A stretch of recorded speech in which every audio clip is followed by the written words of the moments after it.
factor theorem is saying x minus c is only a factor if f of c is 0.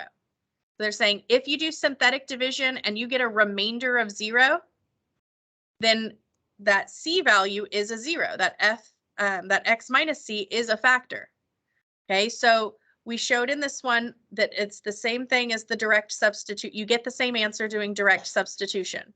So yes, if I wanted to know if these are factors, which is what example 5 is asking, they're saying, given the binomial here, check to see if they're factors. Okay, and then use the ones that are factors to write a factored form of the function. Okay, so I want to know, I need to test both of these. So remember, these are in the form x minus c. So this one is saying c is 1, right? So I could technically do what I did here and just plug it into my function.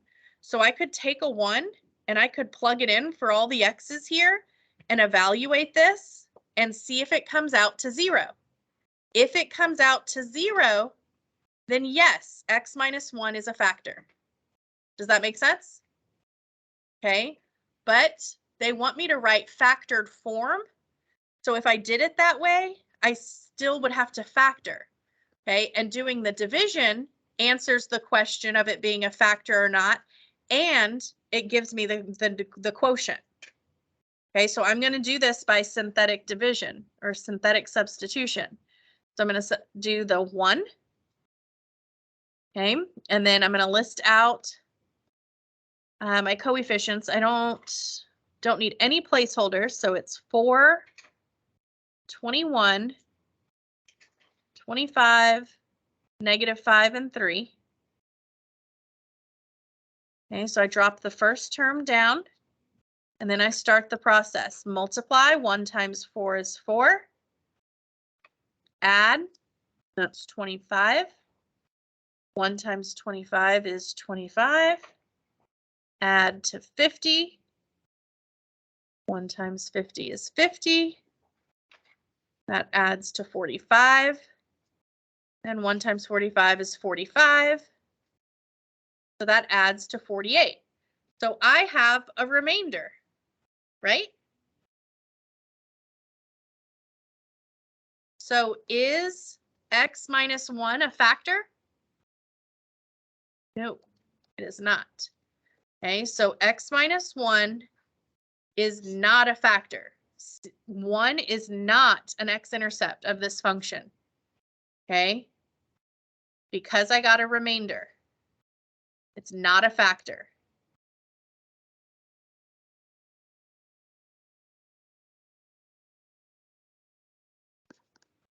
Okay, so now I'm going to start over here and I'm going to check the next one, which we said is it's written as x plus 3, which means c would be what? -3. So I'm gonna do synthetic substitution, plugging in -3, 4, 21, 25, -5, and 3. And I'm going to go through the process again. Oh my, don't know what just happened there. Okay, so drop the 4 down. -3 times 4. My right colors here is -12. 21 minus 12, or 21 plus -12, however you want to think of that, is 9.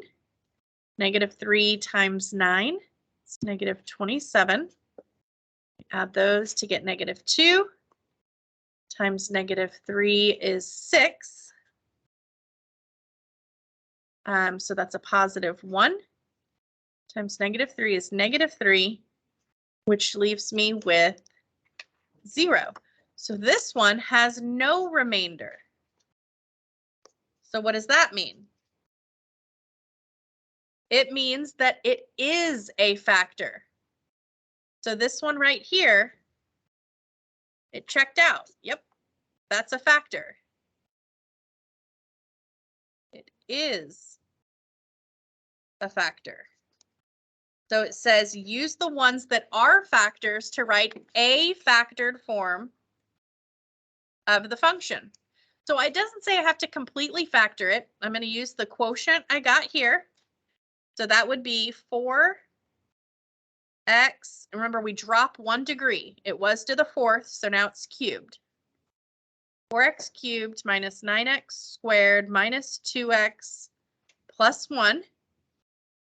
Okay, times the one that was the factor, x plus 3. So this is a factored form of that given f of x right here. It's not completely factored, but it's a factored form. I'm sorry?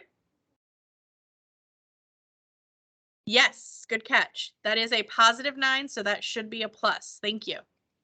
My mistake. Let me grab the phone real fast. It's right here.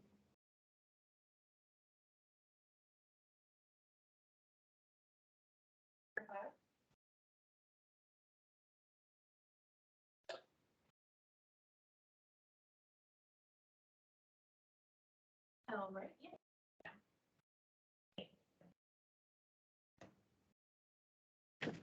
Okay.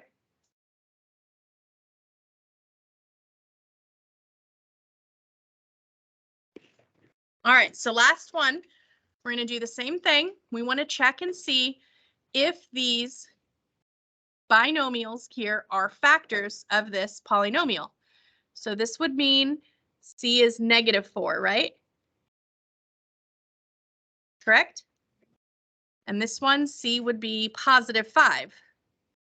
Everybody understand that? So it doesn't matter which one we check first. I'll just check the one that's listed first. So I'm going to check the -4. Cubed, squared, x constant. No placeholders needed. That's a -1. Understood 1 there.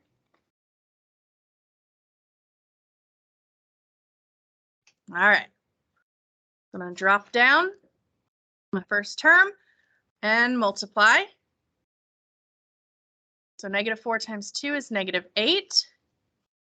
Plus the -1, that's -9. Times -4 is positive 36. So that is -5 times -4 is positive 20, which comes out to a remainder of 0. So what does that mean? That means that this one is a factor, right? So that one's good. Now, because the first one I checked is good, it is a factor, I can keep building off of that. I don't have to come over here and start a new table to check this one. I can go off of where I am now, the quotient that I'm left with. So I'm going to put 5 in a box here and do a new row. And I'm going to do it again. I'm going to say, okay, drop down 2. 5 times 2 is 10. That adds to 1. 5 times 1 is 5. That adds to 0. So that one also worked. So in this case, both of those are indeed factors. So that means my factored form, what I'm left with at the very end. So I started with x cubed, and after the first synthetic division, it was down to x squared. And then I did another synthetic division, so it's down to just x, right? And this is the constant. So it's 2x plus 1 is the quotient I'm left with after dividing out x minus 5 and x plus 4. So this one we actually got in completely factored form because we stacked the synthetic division. If we hadn't stacked it, if we had tested them in 2 separate with the original numbers, we wouldn't have the completely factored form. We could still write a different factored form, but not that completely one. Does that make sense? The reason I didn't stack in part A was because this one didn't work. It didn't come out to a remainder of 0, so I can't stack off of that. You'll feel okay about synthetic division?